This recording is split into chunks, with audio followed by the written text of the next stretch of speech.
Мугалимдердин арасында Айжан эже өзгөчө. Ал математика сабагын берет. Кээде эң татаал формулаларда анын мээримине багынат. Бүгүн ал 7-класстын окуучуларына пи санын түшүндүрүп жатат. Бирок кээ бирөөлөрдүн көзү учуп барат. Татна аттуу окуучу башын мыкчып отурат. Ал пи санын эч качан түшүнбөйт окшойт.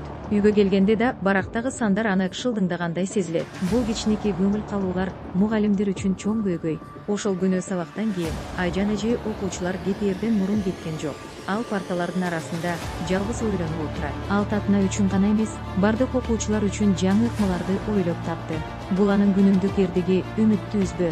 Эртеси татна кыргыз адабияты сабагына келди. Аны Тумар агай окутат. Тумар агай формулаларды эмес, сөздөрдү жана сезимдерди чечмелейт. Ал окуучуларга тайманбастык жана адамдык мээрим жөнүндөгү эпосту окуп берди.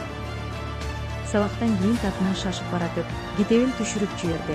Ал өзүнүн математикалык жетишсиздигинен улам өзүн акылсыз сезип, көзүнө жаш алды. Тумар агай аны көрүп калды. Тумар агай татнанын жанына келип, аны жулатып, мындай деди: "Баатырдык бул бардыгын оңой эле билүү эмес.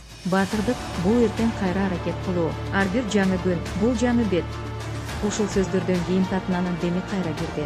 Ал Айжан эженин сабагына барып, партада күтүп турган жаңы оюн түрүндөгү тапшырманы көрдү. Түстүү чөйрөлөр жана аркандар менен пи санын өлчөө. Бул оюн сыяктуу болчу.